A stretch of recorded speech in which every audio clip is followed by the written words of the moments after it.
Good evening, I'm Ian Hanomansing. Tonight, U.S. Supreme Court Justice Ruth Bader Ginsburg dies after a battle with cancer. I am proud to nominate her legacy for the court and for women. And what happens now? As COVID cases rise, a sobering message for Canadians. We are going to have to dial back, and the longer we wait, the worse it's going to be. Plus, how to relieve the testing crunch. The people are not going to be so submissive or so approving of this lockdown. On Rosh Hashanah in Israel, a new year and new COVID restrictions. And an everyday ride of vulnerability. My mom also is an essential job, so it's like we don't even have a choice to stay home. When making a living makes avoiding crowds impossible.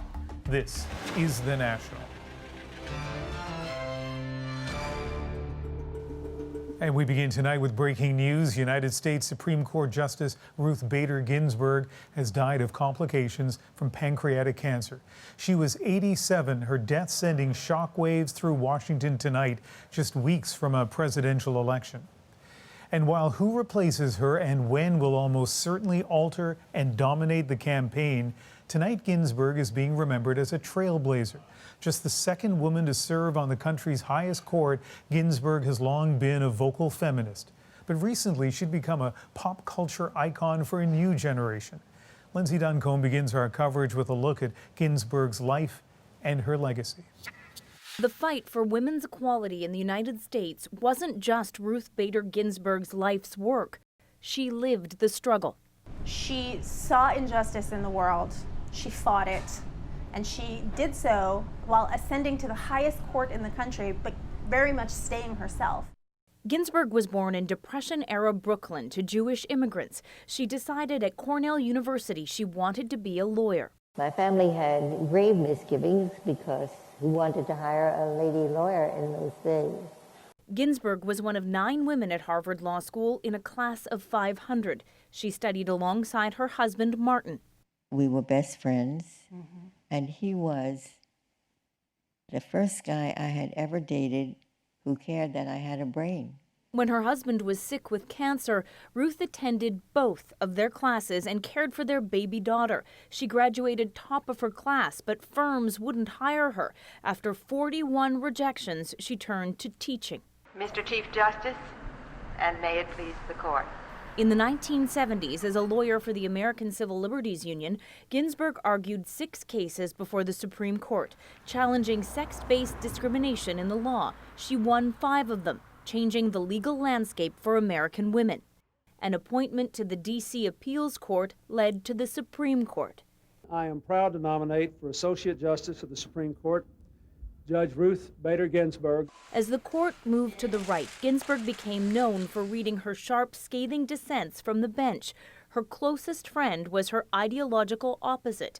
She and conservative Justice Antonin Scalia shared a love of good opera and good argument. In 2013, a law student started this blog, calling Ginsburg Notorious RBG, a play on the rapper Notorious B.I.G. It stuck. There she is, also known as the Notorious RBG. Despite the worship, there was pressure on Ginsburg to retire before the end of the Obama presidency so that she could be replaced with another liberal justice. She didn't.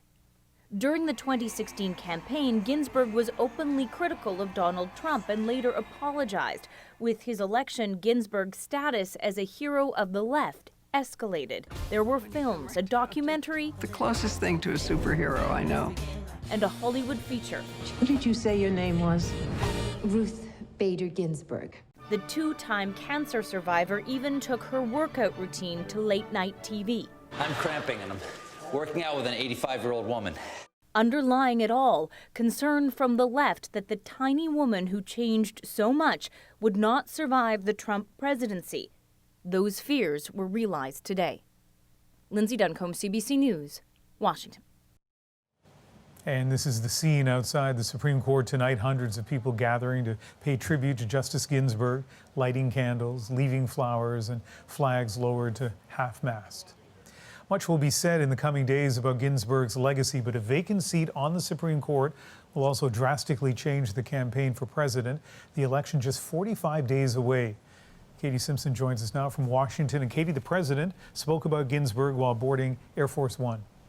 That's right, Ian. President Donald Trump had just finished speaking at a rally in Minnesota when reporters told him of Ruth Bader Ginsburg's death. She led an amazing life.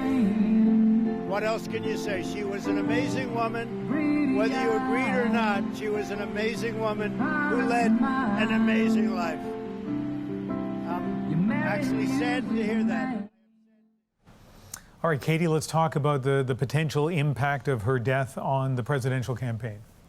This completely changes everything. She explicitly told her granddaughter it was her wish she not be replaced until a new president is installed. Remember, the appointment of Supreme Court justices is a significant motivating factor for voters in this country. It's one of the ways that Donald Trump has been able to hold on to support from social conservatives. He's promised to stack the court with conservative justices and appointed 2 in his first term. Now, before her death, the U.S. Supreme Court was split, a bloc of 5 conservatives and 4 liberals. Ginsburg was the leader of that liberal bloc. Now, in terms of timing, with so few days before the election, can the president name a new justice? He absolutely can, and there are strong indications that he will, Ian. The federal election may be in early November, and even if President Donald Trump loses and the Republicans lose their majority in the Senate, the changes don't begin until early next year. Senate Majority Leader Mitch McConnell has put out a statement saying they will move forward procedurally if Trump picks a replacement. This is very different from what McConnell and Republicans did in 2016. They rejected President Barack Obama's final Supreme Court justice pick, Merrick Garland, arguing that it was an election year. The new president should pick the new justice. But that does not seem to be a problem this time around, 4 years later, under a new administration.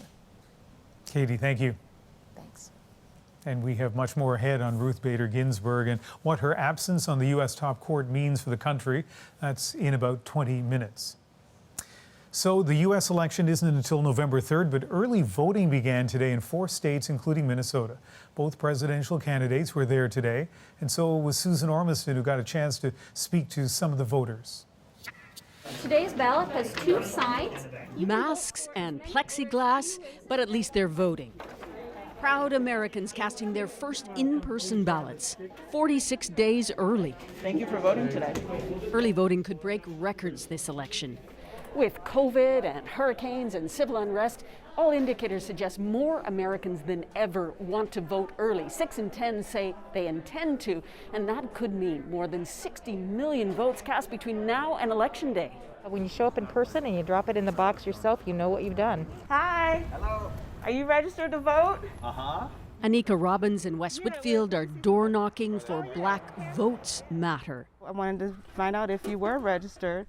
And I don't believe I am. No? Okay. Well, here, we can help you with that. Trying to raise the black vote in such a critical election. And there's so many bad things that's happening right now, you know. I mean, coronavirus, then the George Floyd thing, then the looting and, you know, people tearing up their own neighborhoods where you have to shop.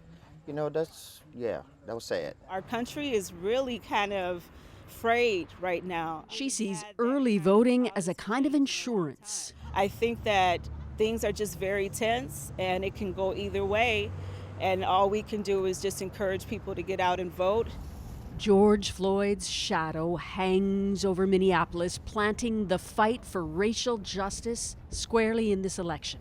I feel like that sparked a change. But millennials here are struggling too to believe in the power of a vote. It's voting for the 2 lesser evils, and it's pretty much like nothing's going to change for us, especially the communities of color and inner city communities. But in Zachary Smith's barbershop, voting as soon as one can is a privilege. He created a room of honor for all those who paved the way. We're standing on the shoulders that are in that room, in that mural, of giants that have bled, sweat, and died for the opportunity for us to vote. Now and every day till November 3rd. Susan Ormiston, CBC News, Minneapolis.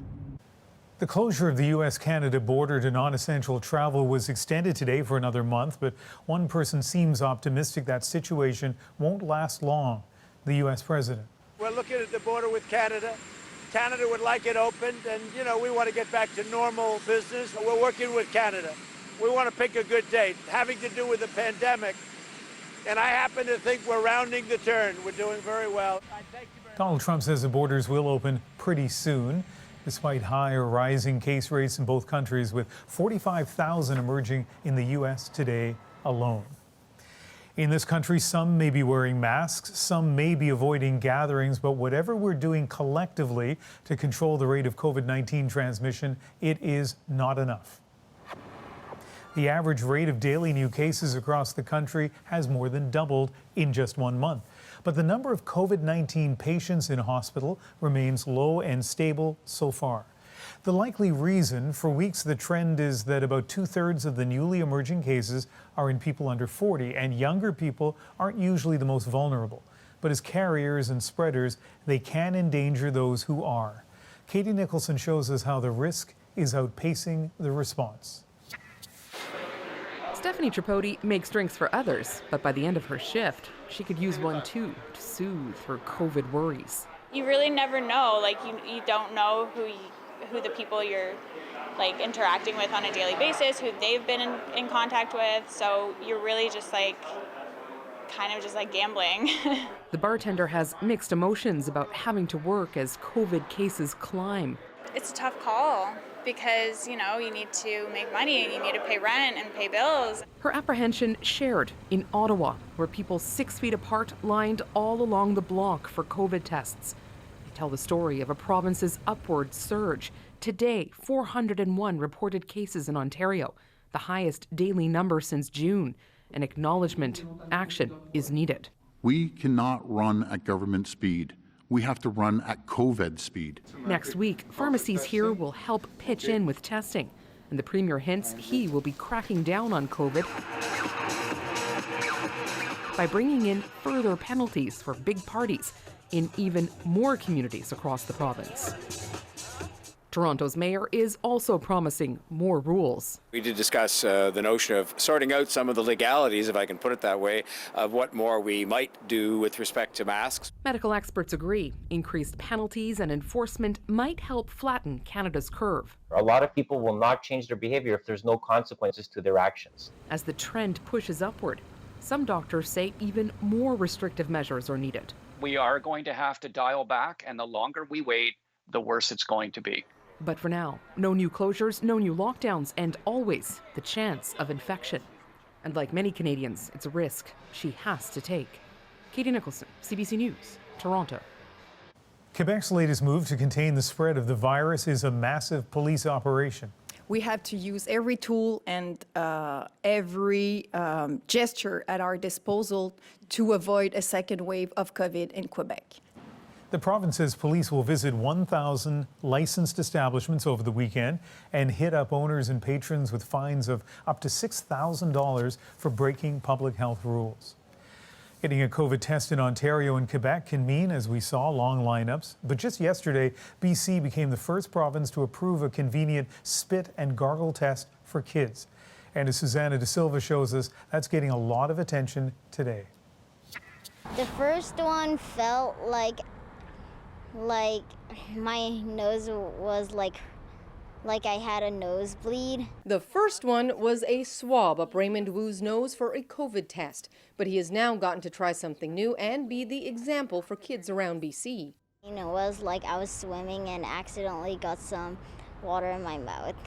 Some children may do this on their own. He used the new swish, gargle, and spit method to collect samples. The goals being comfort and speed, as parents and kids can do most of the work, and reduce exposure for healthcare workers. Mariam Abdi has been administering them for about a week. Mouth gargles are much easier for kids, so it's less traumatic for kids.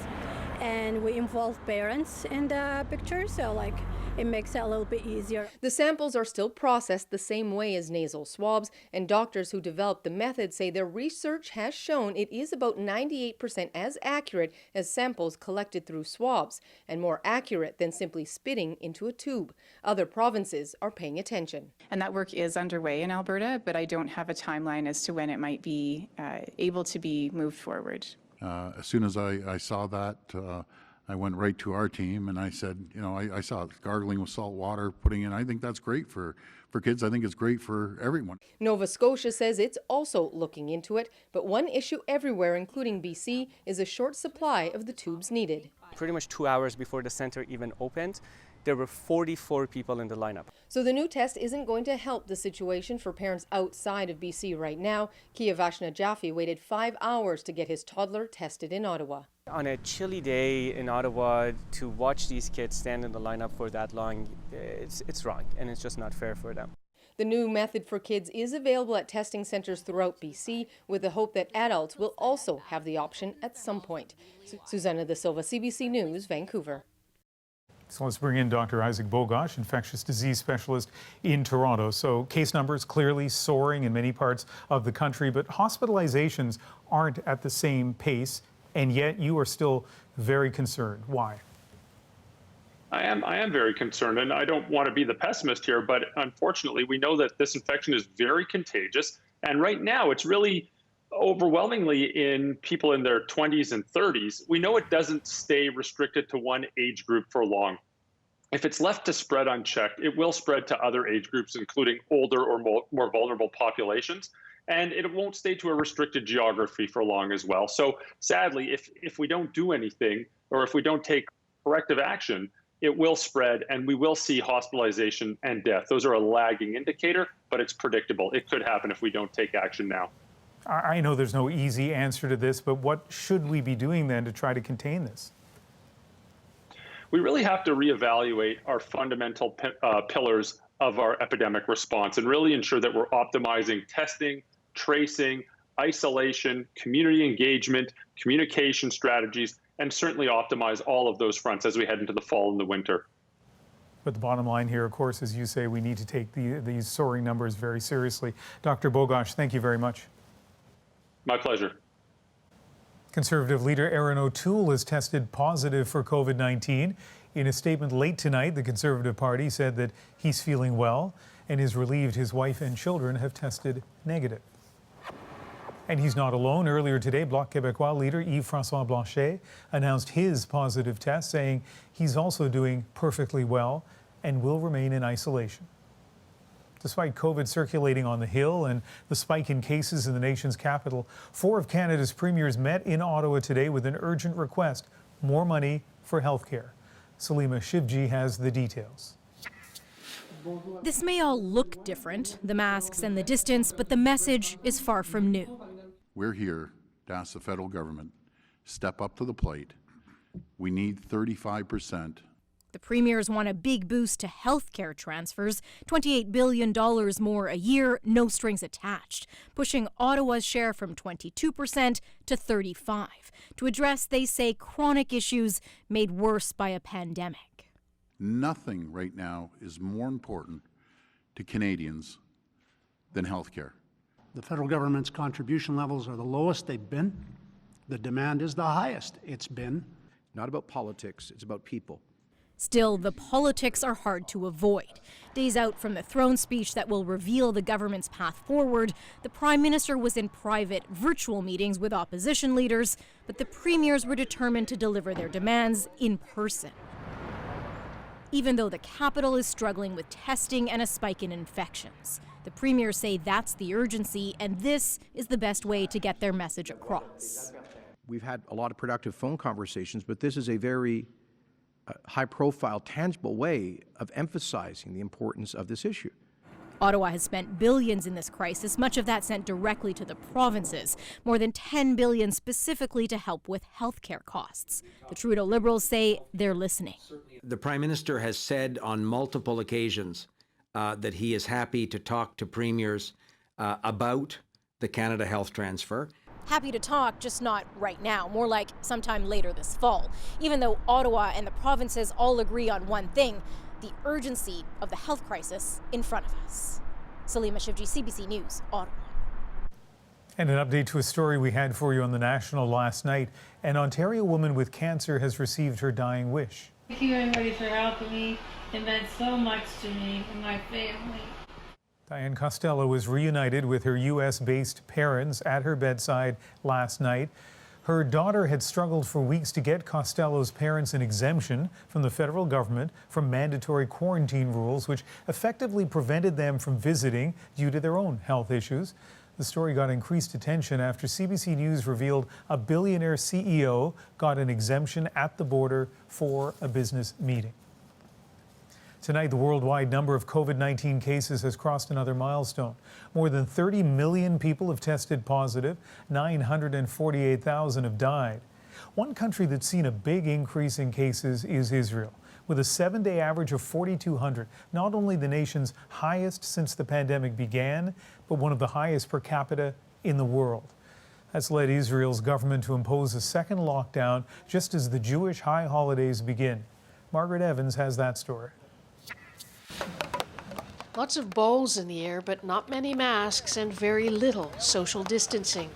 Tel Aviv's waterfront more crowded than usual as Israelis tried to soak up that last bit of beach time before heading into lockdown again. We live really close to the beach, so it'll be really hard not coming here for a few weeks. People were not careful and the government wasn't restrictive enough.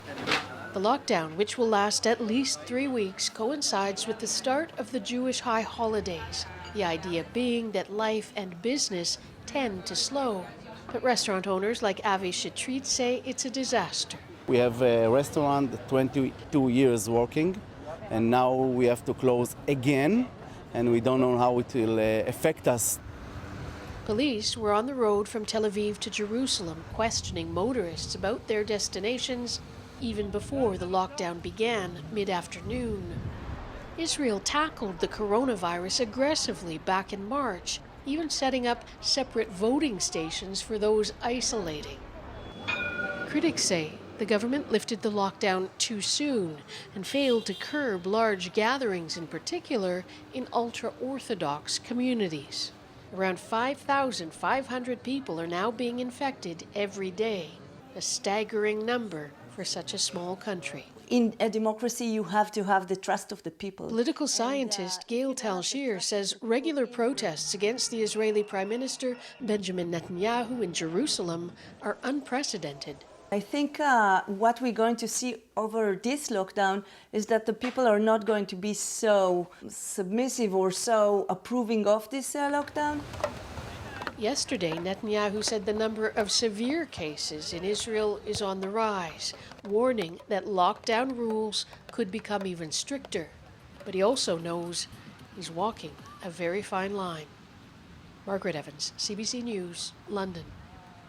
Toronto police have arrested and charged a man in connection with that murder outside a mosque last weekend. There does not appear to be any motive, and there does not appear to be any known relationship between the accused and our victim.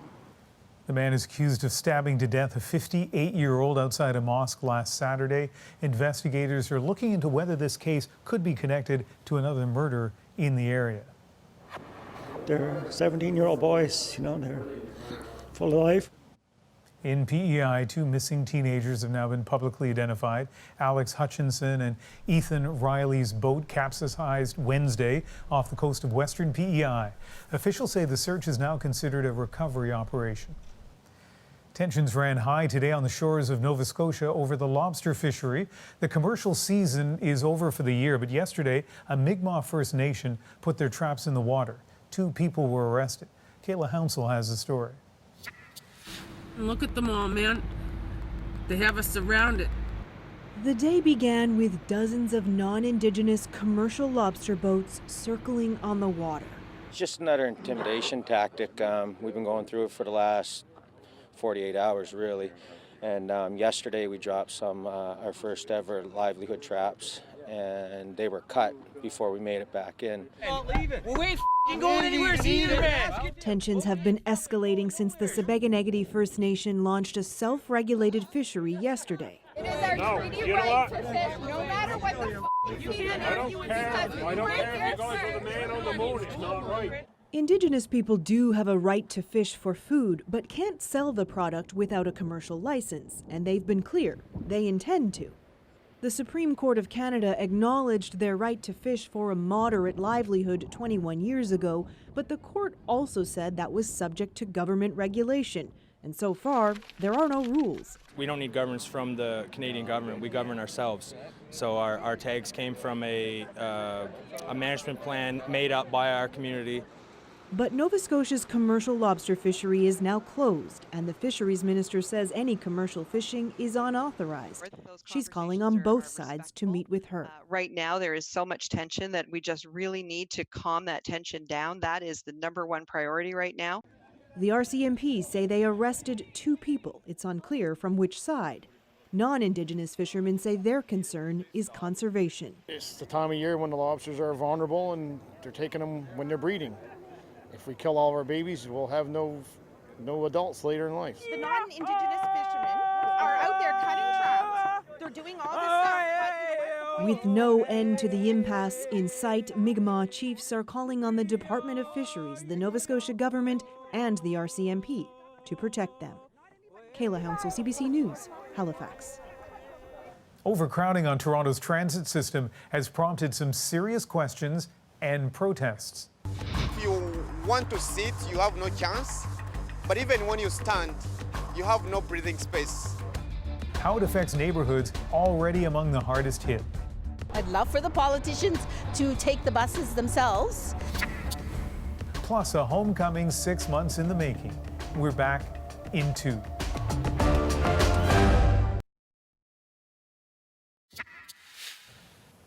Ruth Bader Ginsburg was a legal and political giant in the United States for both supporters and critics.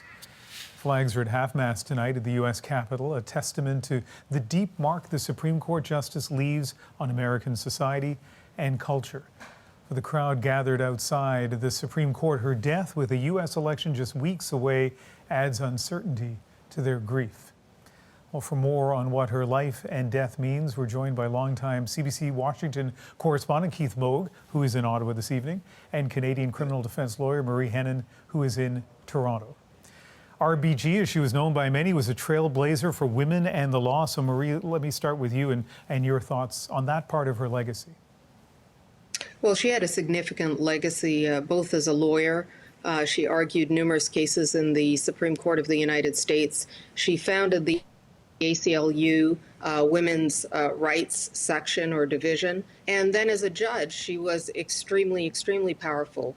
Virginia, where she dealt with gender equality as a constitutional right, same-sex marriage in Hodges, and of course her dissents were equally powerful. The one probably we all know about is Bush and Gore.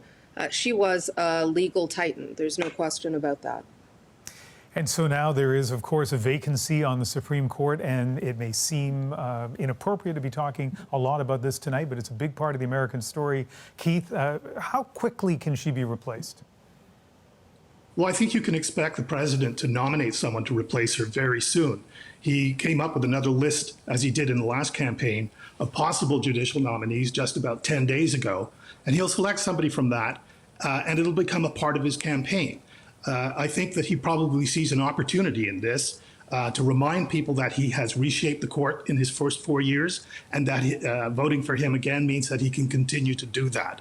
But I think what's really interesting tonight is Mitch McConnell, the majority leader in the Senate, saying that there will be a vote on the floor of the Senate.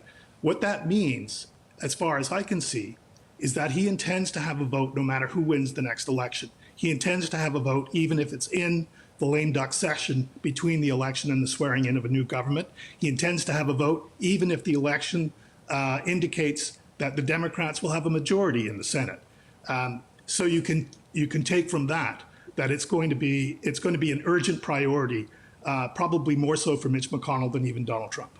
I want to come back to that issue in a moment, but Marie, I want to ask you this first. If President Trump does choose her replacement, what does that mean for the Supreme Court and its impact on American society?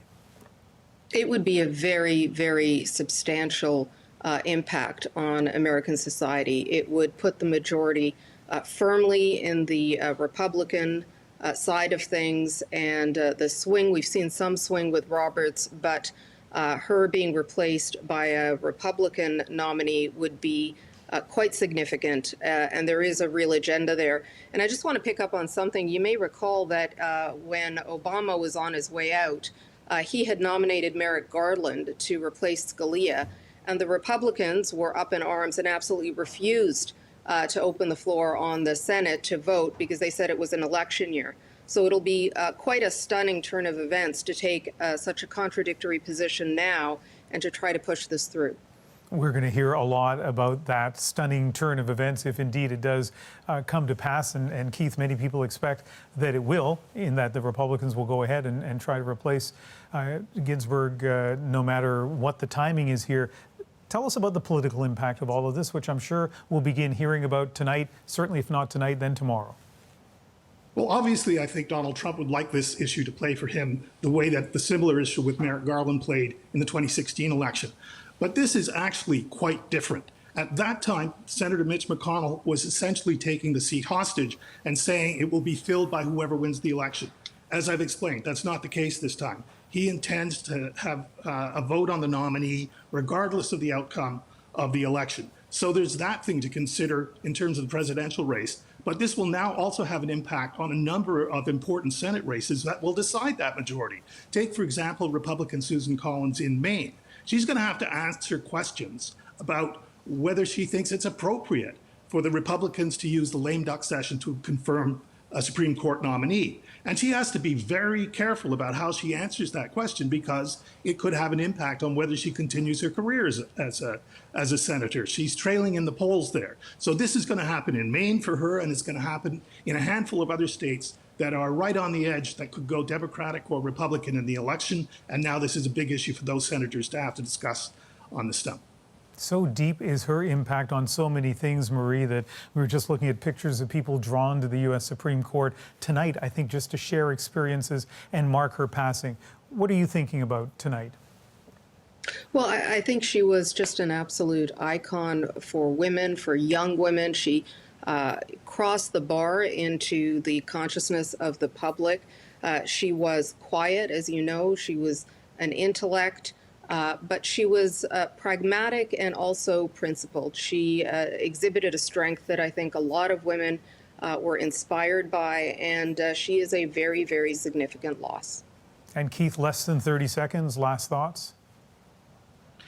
I think the thing to watch for in the next few weeks of the election campaign is this question about what will the Democrats do if the Republicans go ahead, as they promised to do, and try to confirm a nominee in the lame duck session.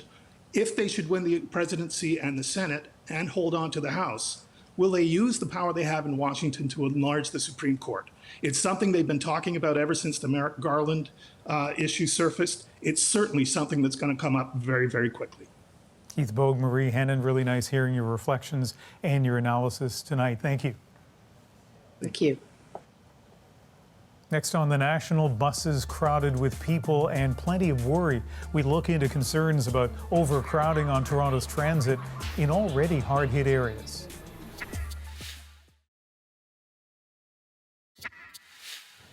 Before the pandemic, overcrowding on Toronto transit was just a daily annoyance. Now it can be a health risk.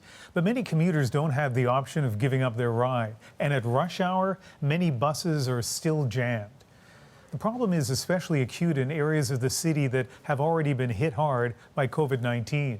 And as Ellen Morrow explains, as the case numbers rise and temperatures drop, many passengers are worried.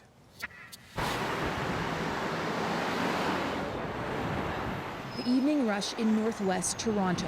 Bus after bus, passengers piling on board. Please wear a mask or face covering when wearing the TTC. Through those reflections, see them crammed together. Physical distancing impossible, and with the virus's resurgence, heightened anxiety. Raquel Tomlinson braves the crowds every day on her way to work. I'm disappointed in the TTC system and the government. They should be doing something about this. They should be recognizing that people's lives are at danger. This is what the inside of those buses looks like. Scenes captured by frustrated passengers, some posted on social media to pressure authorities. Samuel Kasitu, reliant on the bus, worries colder weather will only make the crowding worse. If you want to sit, you have no chance. But even when you stand, you have no breathing space. Concern here not just over the crowds, but also the troubling reality that this area, northwest Toronto, is the city's hardest hit by COVID.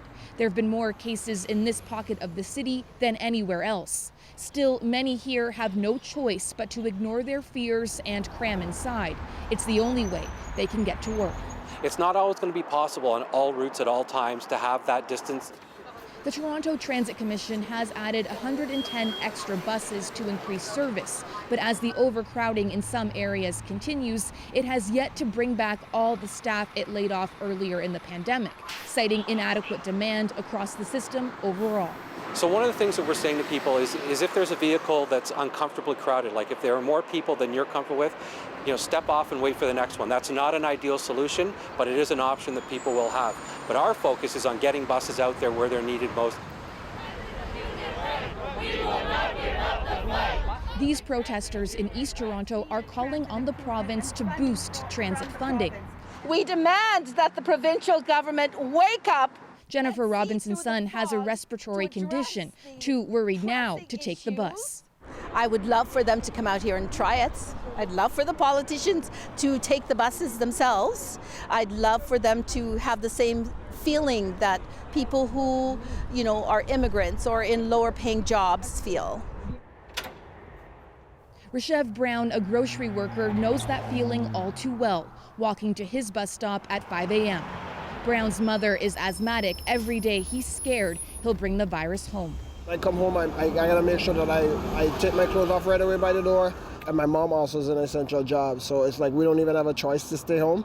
So we gotta really just watch how we navigate the lines in terms of bringing income in, but at the same time staying safe.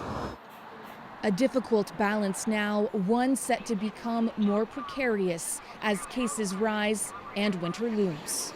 Ellen Morrow, CBC News, Toronto. Still ahead on The National, a husband's homecoming 6 months after he got sick with COVID. I'm just overjoyed and so thankful that he's coming home finally. His story a little later.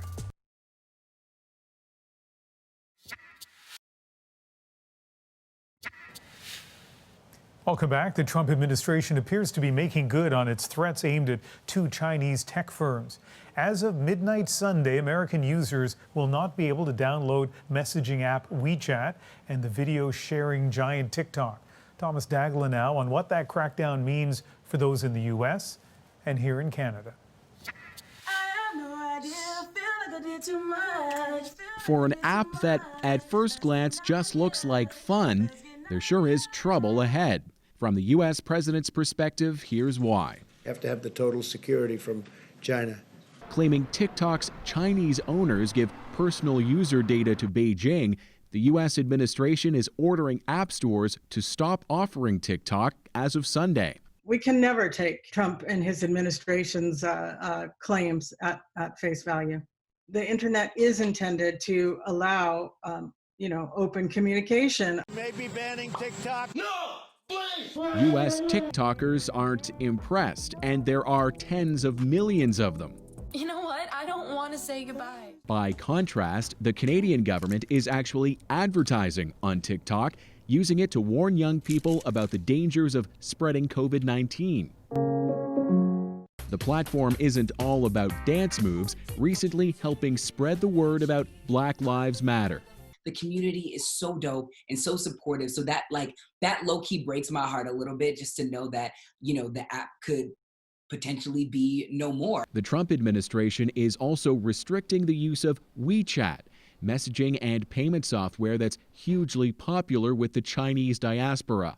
The likelihood that Chinese companies, if this continues, if they will serve United States users is questionable. There's a plan for California-based tech firm Oracle to buy part of TikTok.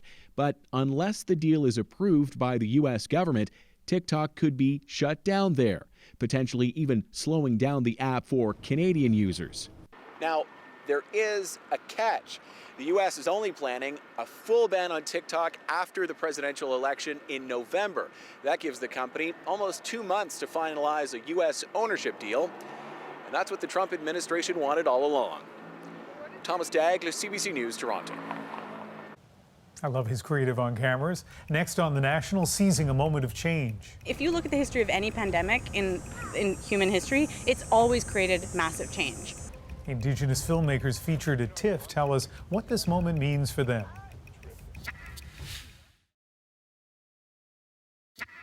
We are 45 years old this year, and this is certainly the biggest challenge I've seen TIFF face. A year unlike any other for the Toronto International Film Festival. Movie theaters remain mostly empty. Hollywood stars swapping red carpet appearances for virtual ones, and premieres took on a life of their own at the drive-in. Not exactly the bright lights TIFF usually attracts, but as the festival heads into its final weekend, its homegrown lineup has emerged as a bright spot. And headlining the Canadian talent, a new wave of Indigenous filmmakers pushing for change on both sides of the camera. Eli Glasner has that story. Most of the history of Indians in North America has been erased. Inconvenient Indian explores the disconnect between the history we see in museums and the messy truth. When we try to capture our traditions again, we get criticized for it. My friends who are being arrested. Filmmaker Michelle Latimer has been on the front lines of Indigenous protests, an experience that changed her. It's about bearing witness. It's made me more passionate and more rooted in the reasons why I'm telling stories. It feels urgent. That urgency can be felt in a new wave of Indigenous films and TV shows, but there are challenges working with the unions and guilds. These power structures that are set in place that for a long time have kept Indigenous people out of these positions. So Latimer's making her own club, employing a mostly Indigenous crew for Trickster, where a teen wrestles with who he is. Time is almost up. Fighting it only makes it worse. This Inuk actor says that support was crucial. Because there was so much mutual understanding and so much, mutual lived experience and respect. Actor turned producer Jennifer Podemsky understands creating safe spaces isn't easy, even within her own community. There is a lot of lateral violence. I am constantly looking for safety. I want to feel safe. And I know that other people younger than myself coming up in the industry also want to feel safe.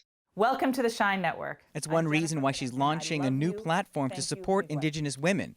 While the pandemic has disrupted much of the industry, Latimer sees an opportunity. If you look at the history of any pandemic in human history, it's always created massive change. And I hope that that's going to happen here. I think it will. Heard him roar, the warrior wild in the video store. A time to refocus as Indigenous storytellers seize control of the narrative. And I'm not the Indian you had in mind. Eli Glasner, CBC News, Toronto. Next on The National, a COVID survivor finally gets to go home after a long 6 months in hospitals. Our moment is next.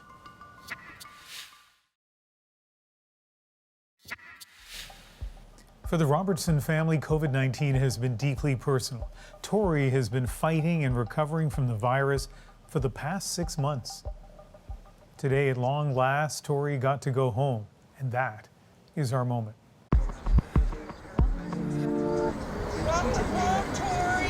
A hero's welcome for Tori Robertson and his wife, Heidi. I'm just overjoyed and so thankful that he's coming home finally. Tori got sick back in March. A nurse in Detroit, he believes he caught COVID at work. It started as a sore throat and fever. Less than 2 weeks later, he was on a ventilator. He had many organs failing, multiple and different infections. We were told to prepare for the worst. It took 7 weeks in the ICU, 38 days on a ventilator. From March 30th till May 30th, I didn't touch him, didn't see him or anything. I still remember just like staring out the window and I'm like telling myself he's alive. I wouldn't wish it on anybody. But he survived. Everybody along the way that's cared for Tori, they've been, amazing, and I'm forever grateful. He spent 2 more months at a rehab facility fighting, and he still is. He's my hero and my warrior. Tori is dealing with the lingering effects of COVID, including damage to his brain and speech. A long road ahead, but after 173 days, he is glad to be home. I'm excited. So he was working as a nurse, it appears, when he contracted COVID. I mean, he definitely was working there, but he's not sure exactly where he got it. And it's a reminder of the terrible toll this virus can take.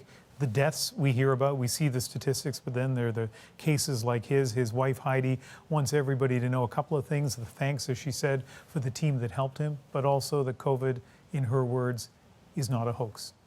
That is the National for Friday, September the 18th. I'll see you on Sunday. Good night.